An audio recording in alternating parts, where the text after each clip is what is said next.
Welcome to Restoring the Truth, and today we're talking about Job. When did he live? And it's believing that Moses wrote the book of Job and that it was the first book that he wrote. And I think the fact that the book of Job was canonized is evidence, the best evidence, that it was written by Moses, because remember, the author was not there present when they were deciding that this Bible was inspired and was being included as canon. And he wasn't there pleading his case, put my book in.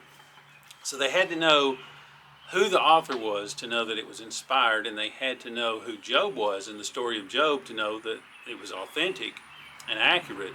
And while we're far removed from that time frame when this took place, and our only reference is from the book of Job, but it would have been fresh in their minds much closer to the time that it happened in history. Because remember, the book of Job says that Job was not only from the east, or from Uz, but that he was the most rich and most prominent man. He was the greatest man in the east. And so all this that happened to him would have been well known. It also says that he was the Lord said that he was the most righteous man of his day, and that he lived 140 years after his suffering event. And it's said that his friends were Eliphaz the Temanite, Bildad the Shuhite, and Zophar the Naamathite, and Zophar being the youngest, and there's literally nothing said anywhere about him. But we do know that Eliphaz, Abraham, when Sarah died, Abraham married Keturah, and that's when Isaac married Rebekah. And they had a child named Shuach, who was the father of the Shuhites. And then Shuach had Bildad. So Bildad, the Shuhite. So we're in the time frame, the correct time frame now. Rebekah was barren for 20 years. Then she had Jacob and Esau. And Esau had Eliphaz when he was 65 years old, according to the book of Jasher. And so Bildad would have been old enough to have been the father of Eliphaz. And then Eliphaz had Teman. So Teman was the father of the Temanites. So Eliphaz was the grandfather of the Temanites. So we know we have the right time frame. So Jacob had Levi and Issachar. And Eliphaz would have been old enough probably to have been the father of Issachar. So it said that at least Eliphaz and Bildad were older than his father, than Job's father, and at least one of them was much older, very aged, much older than Job's father. And so this certainly would fit any son of Issachar, because Eliphaz was old enough to be Issachar's father, and Bildad was old enough to be the father of Eliphaz. And Job was born to Issachar, and he was listed among the group as they were traveling down into Egypt during the famine. And so he would have been roughly about 15 years old coming into Egypt at the time of the famine. And his name, though, when you research it, it appears that's all it says about this Job, but when you research it, you find in Chronicles and in Numbers, I forget the scriptures, I thought I had them written down, I will link to them, but in Chronicles and Numbers, it mentions his children, Issachar's children, but it doesn't mention Job. It has the name Jasher in the place of Job's name. And when you research the name Jasher, it means he returns. And the name comes from the verb shub, which means to convert or return to a more fruitful way of life. So something happened to this Job, the son of Issachar, that his name was changed to Jasher. In both Chronicles and Numbers, it's both times Job is absent, but the name Jasher is there in place of the name Job. So his name was changed. And God changed Abram to Abraham, Sarai to Sarah, Jacob to Israel, Saul to Paul. And obviously he named Job changed his name to Jasher, or somebody changed his name to Jasher, and it's recorded in the Bible in two different places. And so it appears, and if you look up the name for Job in the book of Job, it's a different name. So it appears that there's three different Jobs. There's the Job that came down to Israel and apparently became fruitful. Now, it doesn't say when he left or if he left, but Issachar and Levi, after Joseph was sold into slavery, all his Jacob's sons went off to find wives, and Levi and Issachar went to the land of the east. So Job's mother was from the east. Now, it doesn't say that he returned or when he returned, but something happened for him to have a fruitful life, because how can you return to a more fruitful life unless you had one before and then something happened and you didn't? So it appears that there's three different Jobs. There's the Job that went down into Egypt and at some point had a fruitful life. Then there's the suffering Job in the book of Job, and then there's the Job that returned to a more fruitful way of life. And so this certainly fits with Job, and that's my 100% opinion that is the Job. How else would Moses know the inside detail of his life? I know that, he gave Moses many things. The Leviticus, he gave him the law on the Mount Sinai. But if this was the first book that Moses wrote, this would have happened before Mount Sinai. This would have happened before the Exodus, and it would have happened before the burning bush experience. And if it was the first book that he wrote, because he was pretty busy during that time. And so this would have happened before. And I know that early on in Moses' life, he tried to serve the Lord with his strengths. And he wound up killing an Egyptian and having to flee for his life. And then later, when the Lord said, I want you to basically be a politician. I want you to go and tell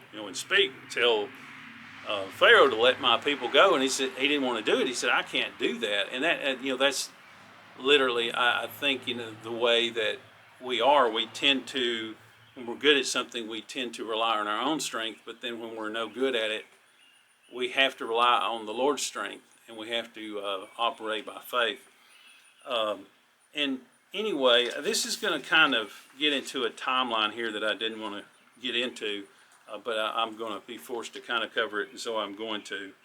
And I'm going to put a lot of scripture references in the description because there's just too many. I tried doing the video once before, giving all the scripture references, and it was just a big mess because there's just a whole bunch of them. And I couldn't make good sense of it. Hopefully I am now. But Levi, the brother of Issachar, had Kohath. And Kohath is also mentioned among the family of Jacob coming down into Egypt during the famine. And Kohath was the father of Amram, and Amram was the father of Moses. So Levi also had a daughter that was born in Egypt. Now the book of Jasher says she was born in there going down to Egypt. So I think that looking at both of them, she was born when she arrived in Egypt, literally when they arrived in Egypt. Same day, next day, a few days, which gives us a good timeline, which also matches the timeline here because Kohath was the grandfather of Moses, and then Amram marries Jochebed, his aunt. And so literally Job, son of Issachar, and Moses are second cousins. It's quite a connection. And the promise was to Abraham, Isaac, and Jacob, and some people think that this Jobab was the Job, but Jobab was the great-grandson of Esau. And if you read in Jeremiah 49:7-10, God doesn't speak very highly of Esau or Edom. Says he's going to, says he will be no more, basically. It's Jeremiah 49, 7 through 10, and then you can read Psalms 147, 19 through 20 that said that the other people didn't know their ways. Abraham, Isaac, and Jacob knew the Lord's ways, but the rest of the nations did not. So it's clearly not Jobab. And Jochebed was 130 when Moses was born, according to the book of Jasher.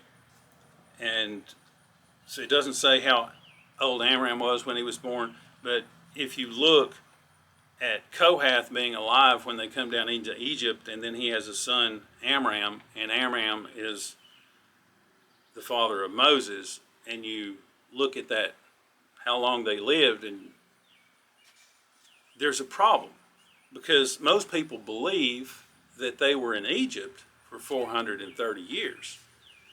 So it gives the appearance that the Bible is contradicting itself, when actually it's only contradicting our beliefs. When we go to Exodus 12 and 40, it says, "Now the sojourning of the children of Israel who dwelt in Egypt was 430 years. So the sojourning was 430 years, not the dwelling in Egypt. The sojourning was 430 years. And then there's another scripture that talks about Isaac in 400 years. It's interesting if you do the math. She was 130, Jochebed, when she had Moses. Moses was 80 during the Exodus. That's 210 years, which is how long Jasher said that they were in Egypt. Abraham was 70 when he had this encounter with God. He was in Haran 5 years, and then he left Haran at the age of 75. But it all goes back to the difference between sojourning and dwelling. And Isaac was born when Abraham was 100. Jacob was born when Isaac was 60. Jochebed would have been born when Jacob was 130, because she was born when they arrived in Egypt. Jochebed was 130 when she had Moses.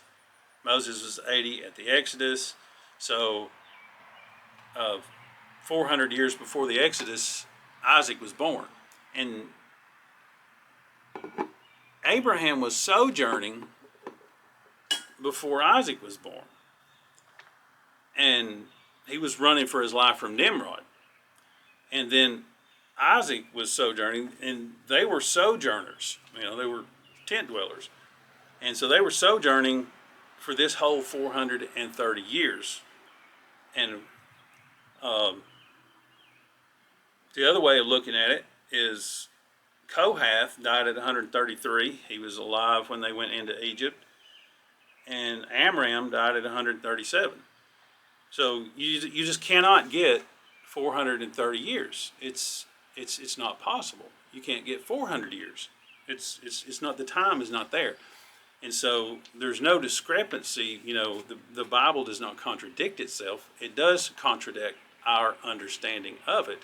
So we have to adjust our understanding to line up with the Bible. Then we can study to show ourselves approved unto God and properly interpret the scripture. Exodus 12:40. Now the sojourning of the children of Israel who dwelt in Egypt was 430 years. Makes total sense now.